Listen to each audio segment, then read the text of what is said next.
The vampire king put the ring on the wrong woman. Her next move shocked the entire kingdom. The grand hall of Nocturne Palace had never looked more magnificent. Thousands of black candles flickered against obsidian walls, casting dancing shadows across the assembled crowd. Tonight, King Azrael Nightborn would finally choose his bride, ending 3 centuries of solitary rule over the vampire kingdom of Valdris. I stood in the back corner, trying to make myself invisible among the gilded columns. My name is Mara Thornfield, and I absolutely was not supposed to be here. "Stand still," hissed my stepsister Celestine, elbowing me sharply in the ribs. "And for blood's sake, stop fidgeting with that dress." The gown, a shimmering silver monstrosity that Celestine had discarded as too plain, hung awkwardly on my frame. I was here for one reason only: to carry Celestine's backup jewelry, fix her hair if needed, and remain completely unnoticed. Celestine, along with every other noble-born vampire woman in the kingdom, had spent months preparing for this moment. The king would present the moonbound ring to his chosen queen, a legendary artifact that would link their souls for eternity. "They say he's looking for someone intelligent," whispered Lady Morgana from nearby, her crimson lips pursed with confidence. "Not just a pretty face." Celestine's expression tightened. Intelligence had never been her strongest asset, though she more than made up for it in ambition and ruthlessness. A hush fell over the crowd as the massive ebony doors swung open. King Azrael entered, and despite my determination to remain indifferent, my breath caught. He was nothing like the monster from bedtime stories. Tall and broad-shouldered, he moved with predatory grace, his midnight black hair falling past his collar. But it was his eyes that truly captivated, ancient silver eyes that seemed to hold centuries of secrets and sorrows. "My loyal subjects," his voice resonated through the hall, rich and commanding. "For 300 years I have ruled alone. Tonight that changes." He descended the central staircase, a black velvet box in his hands.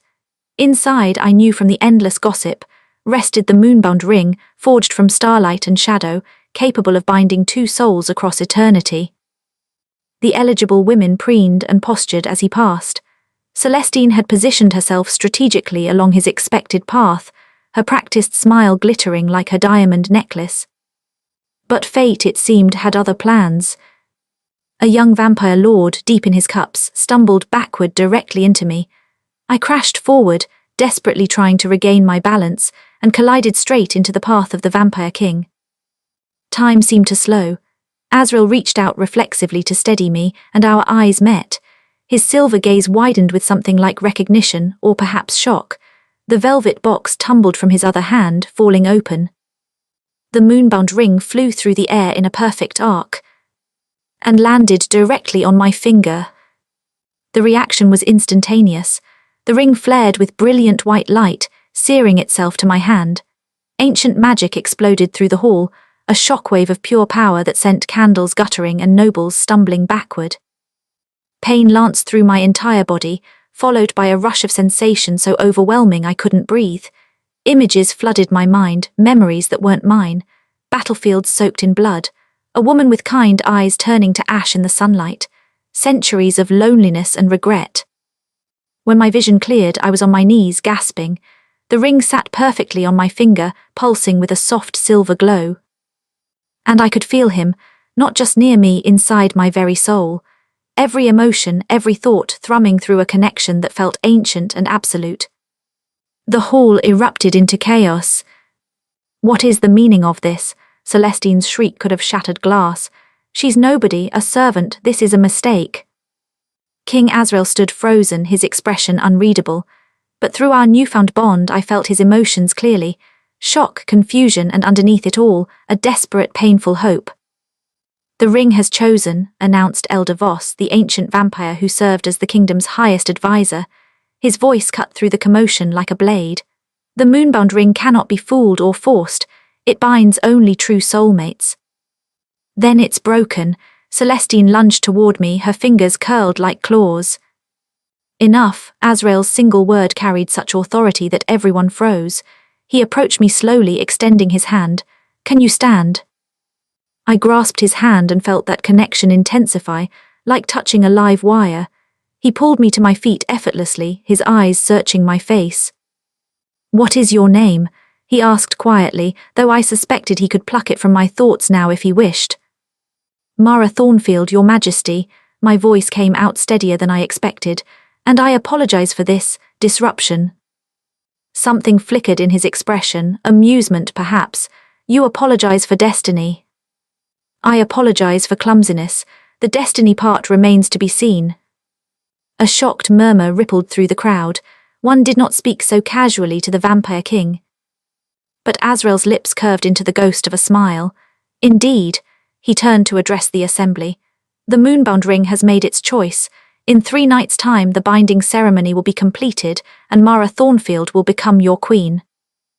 The announcement landed like a bomb. Protests erupted from every corner, noble families who had wagered everything on their daughters, ambitious schemers whose plans had just disintegrated, and most vocally Celestine, who had to be physically restrained by guards. "This isn't over," she screamed as they dragged her toward the exit. "That ring belongs on my hand, mine." I barely heard her. I was too focused on not collapsing as the reality of my situation crashed down. Queen, me, the girl who had spent her life invisible, overlooked, content to live in the shadows. "You're trembling," Azrael observed. "You're very perceptive for a 300-year-old vampire," I replied, then immediately regretted my sharp tongue. But he laughed, a genuine sound that seemed to surprise him as much as me. "Come, we should speak privately." He offered his arm, and after a moment's hesitation I took it. As we walked through the parting crowd toward the royal chambers, I felt every jealous glare, every resentful stare. Through our bond, I also felt Azrael's grim determination, and beneath that, a bone-deep weariness that spoke of centuries of disappointment. "You didn't want this either," I said quietly as we climbed the stairs. He glanced at me sharply. "The bond allows you to sense my feelings." "Yes, and you can sense mine, can't you? You know I'm terrified." "I do." He paused outside an ornate door. "But I also sense curiosity, intelligence, and a strength you don't yet recognize in yourself." He opened the door to a private study, warm with firelight and lined with thousands of books, so different from the cold grandeur of the hall below. "In 3 days the binding ceremony will make our connection permanent," Azrael said, pouring 2 glasses of dark wine. "Until then, the ring could theoretically be removed, though it would require powerful magic and would be extraordinarily painful for both of us." He was offering me an escape.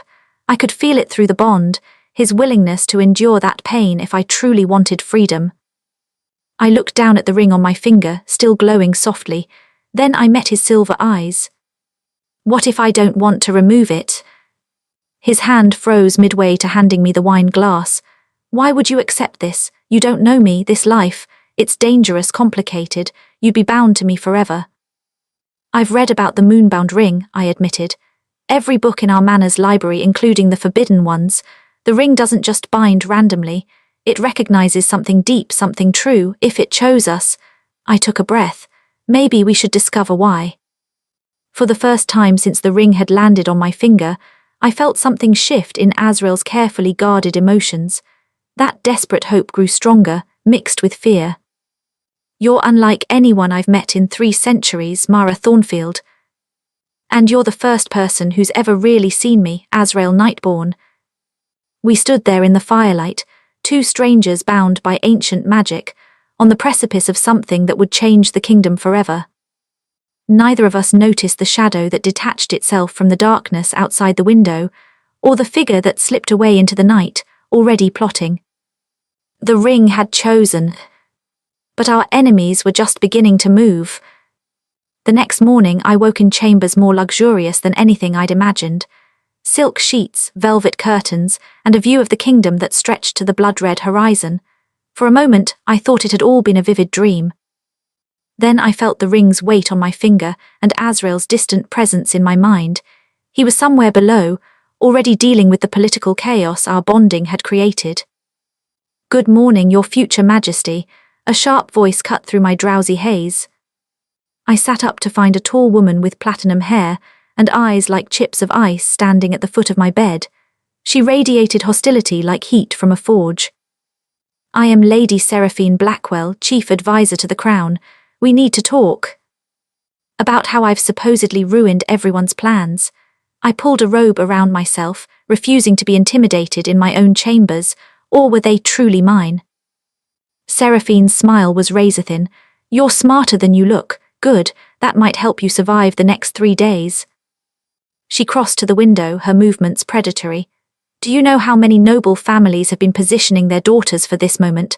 How many alliances hang in the balance? How much gold has been wagered, promised, and pledged? I'm aware I'm unpopular.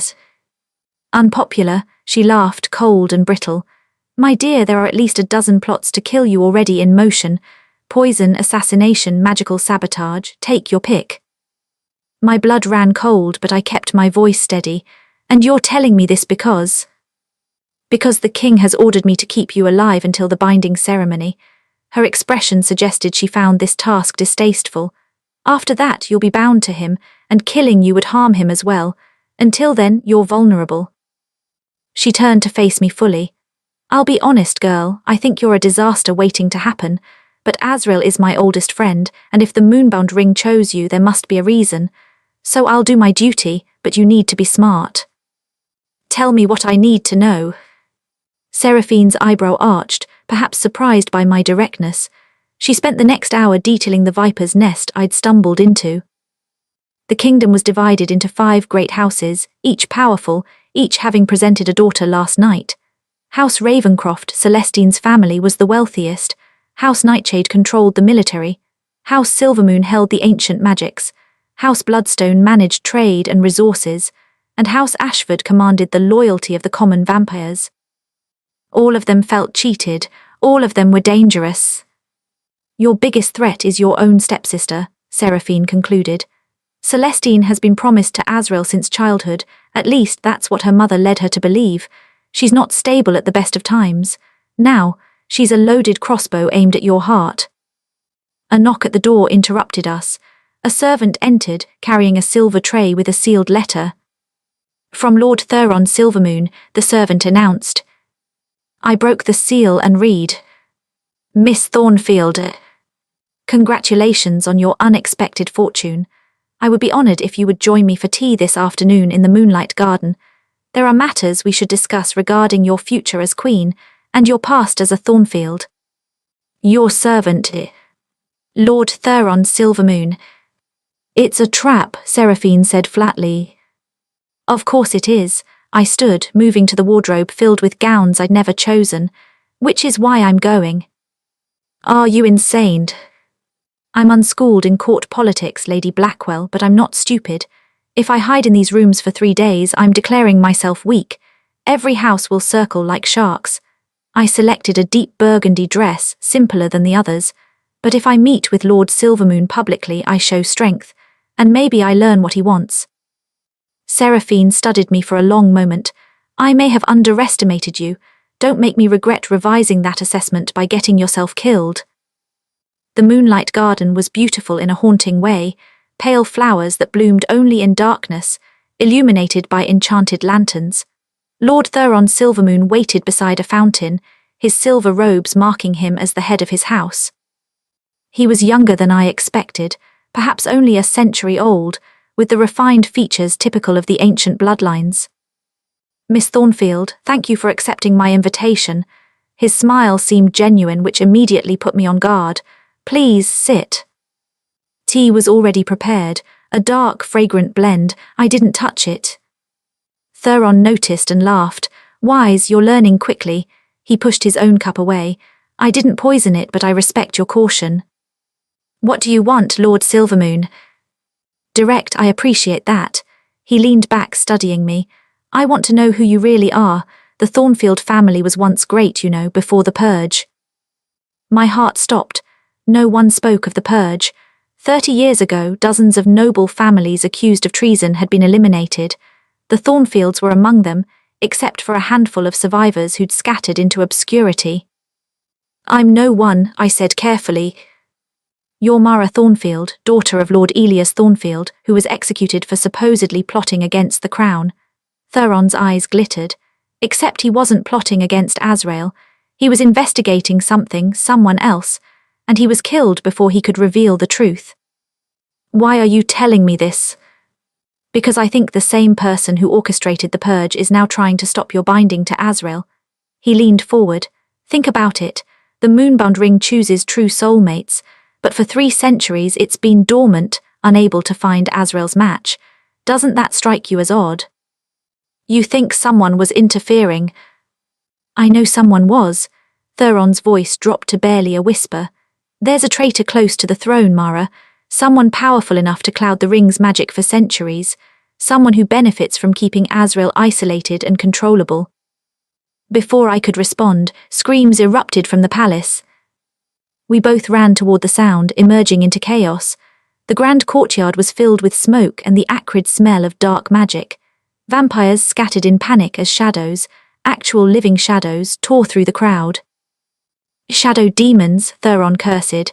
Someone's broken through the palace wards. I spotted Azrael immediately, fighting at the center of the courtyard, his blade flashing as he cut down the writhing darkness. Through our bond I felt his fury and fear for me. Then I saw her, Celestine standing on a balcony above, her hands moving in complex patterns. She was controlling the demons. Stop, I screamed. Celestine's wild eyes found me. You took everything from me. If I can't be queen, I'll burn this entire palace down. More shadow demons poured from her hands, these ones heading directly for me. I should have been terrified, should have run, but something else took over, instinct or maybe ancestral memory. My hand moved without conscious thought, tracing symbols in the air that I somehow knew despite never learning them.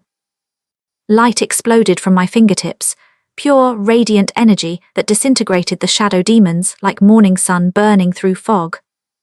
The courtyard fell silent. Everyone stared at me, including Azrael, his expression stunned. Impossible, Elder Voss whispered. That's luminary magic, the Thornfield gift, but it was supposed to be extinct. My hands were still glowing.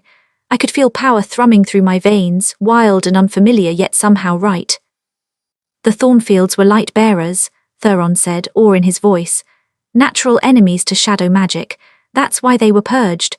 Someone wanted to eliminate the only bloodline that could detect dark magic users hiding in the court. Celestine shrieked in rage and directed all her remaining demons at me in one massive wave. But Azrael was faster. He appeared beside me in a blur of inhuman speed, his own dark power rising to meet the attack. For a moment I felt our magic intertwine through the bond, his shadow my light, creating something entirely new. The combined force obliterated every demon and sent a shockwave that shattered windows throughout the palace. When the dust settled, Celestine was unconscious on the balcony, and guards were moving to apprehend her. Azrael turned to me, emotions warring across his face and through our bond. You're a light bearer. Your family was executed because someone feared their power. It seems we both have questions that need answering, Your Majesty. He almost smiled. Stop calling me that when we're bonded. You're about to be my equal. Am I, though? I met his eyes. Or is there more you haven't told me about what being your queen truly means? Before he could answer, Elder Voss approached, his ancient face grave. Your Majesty, Miss Thornfield, the attack has revealed something troubling. The palace wards were disabled from the inside. We have a traitor in the inner circle. Seraphine joined us, her ice-blue eyes narrowed. And whoever it is knows that once Mara becomes queen, her light-bearer abilities will make it nearly impossible for them to hide. The binding ceremony is tomorrow night. We have less than 30 hours to find the traitor, or they'll find a way to stop it permanently.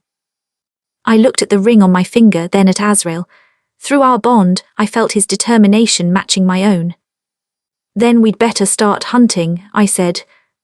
The game had changed. I wasn't just fighting for my right to be queen anymore. I was fighting to expose the conspiracy that had murdered my family and corrupted the kingdom for decades. And I was starting to think that maybe, just maybe, the moonbound ring hadn't chosen wrong at all. 24 hours until the binding ceremony. Azrael's private study had been converted into a war room. Maps covered every surface, and the inner circle, those we tentatively trusted, gathered around the central table. Let me summarize what we know, I said, surprising myself with how naturally I'd stepped into this leadership role. 30 years ago, My father and other light-bearer families were eliminated on false charges. Someone orchestrated it to remove the one bloodline capable of detecting dark magic. That same someone has been suppressing the Moonbound Ring's ability to find Azrael's true mate for 3 centuries. Which means, Theron added, our traitor is old, powerful, and has been close to the throne for a very long time. Azrael stood by the window, tension radiating through our bond. There are only 5 vampires who meet those criteria.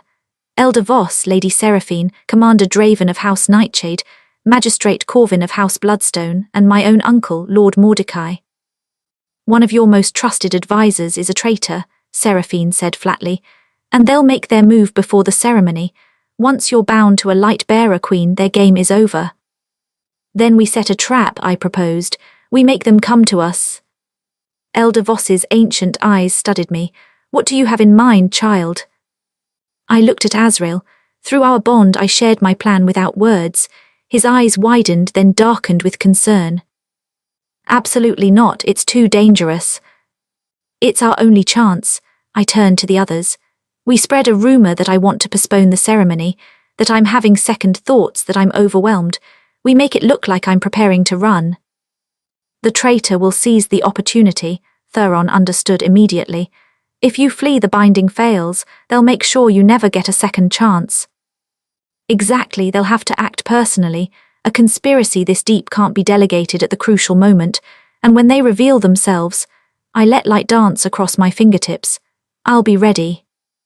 16 hours until the ceremony. The rumor spread through the palace like wildfire. The future queen had locked herself in her chambers. She'd been heard crying.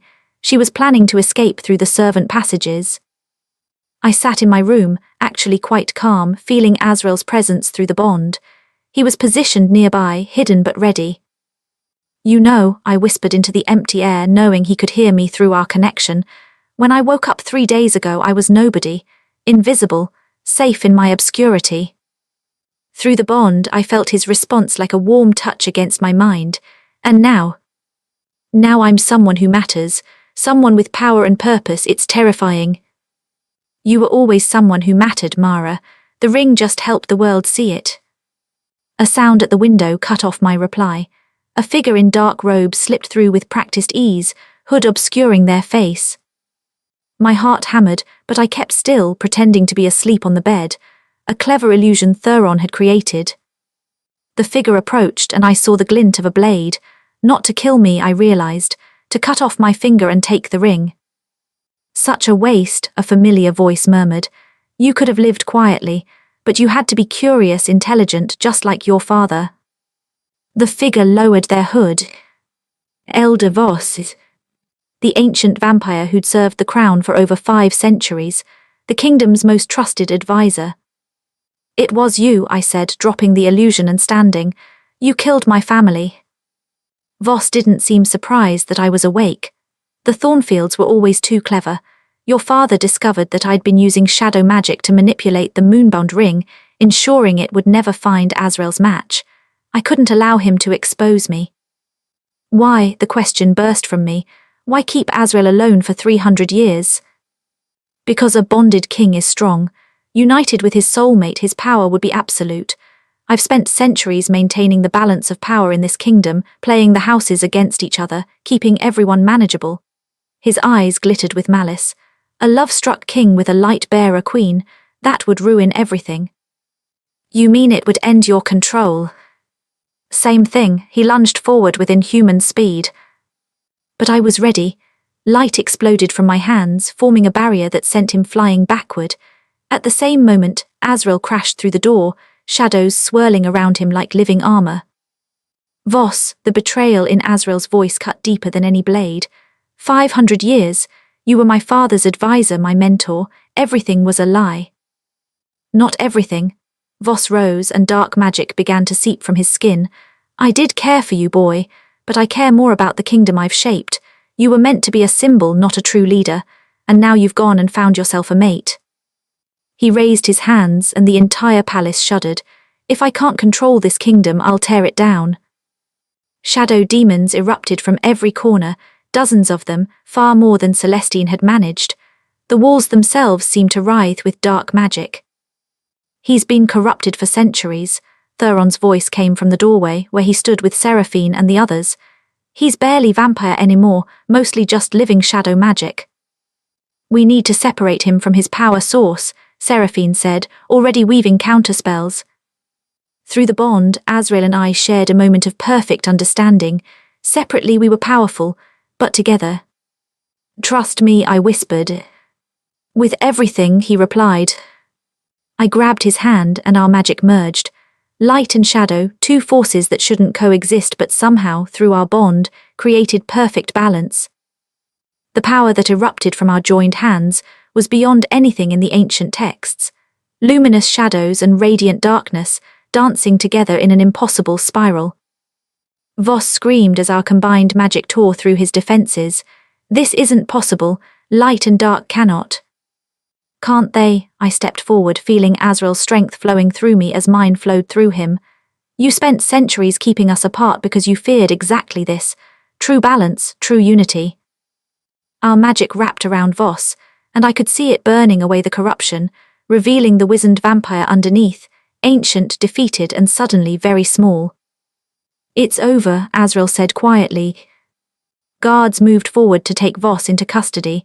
The shadow demons dissipated like smoke, and slowly the palace settled. 6 hours until the ceremony. I stood on the balcony, watching the kingdom prepare for the celebration. Azrael joined me, wrapping an arm around my waist. Are you ready? He asked. To be bound to you for eternity, to become queen of a kingdom I barely understand, to probably face 100 more conspiracies and challenges. I leaned into him, terrified, but also, yes. Through the bond, I felt his deep contentment, mixed with lingering worry. You're giving up a normal life. I never had a normal life, I had an invisible one. I turned to face him. With you I'm finally seen, finally whole. The moonbound ring chose well, he murmured and kissed me.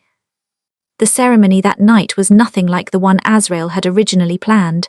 Instead of a cold political affair, it became a true celebration. The great houses, humbled by the revelation of Voss's betrayal and impressed by my power, offered their genuine allegiance. Even Celestine, stripped of her titles but spared execution at my request, gave a stiff nod of acknowledgement. As I walked down the aisle in a gown that merged black and silver, shadow and light, I caught glimpses of the crowd. Theron, who'd become an unexpected ally. Seraphine, whose icy exterior had cracked to reveal grudging respect. The common vampires, who saw in me hope for a new kind of leadership. And at the end of the aisle, Azrael waited, his silver eyes holding centuries of loneliness that were finally coming to an end. Elder Magistrate Corvin performed the ceremony, and when the final words were spoken, the moonbound ring flared with brilliant light. The bond that had connected us snapped into permanent place, and I felt Azrael in my very soul, not overwhelming, but completing something I hadn't known was incomplete. My queen, he whispered. My king, I replied. The kingdom erupted in cheers. That night, as we stood together on the palace ramparts, looking out over Valdris, Azrael asked, Do you regret it? The ring landing on your finger instead of someone else's? I thought about the girl I'd been just 3 days ago, invisible, overlooked, safe but half alive. The ring didn't land on the wrong woman, I said firmly. It landed on exactly the right one. It just took everyone else time to realize it. Through our bond, I felt his love and agreement. The Vampire King had put the ring on the wrong woman, and in doing so, he'd found exactly the right queen. Behind us, the palace glowed with celebration. Ahead, an eternity of challenges and adventures awaited. But together, light and shadow, balanced and bound, we were ready for all of it. What unlikely pair do you think destiny has in store for you? Drop a comment below. And if you want to watch the full extended stories, join my Patreon. The link is in the description below. Exclusive and uncensored episodes are available only on Patreon. Check the link in the description.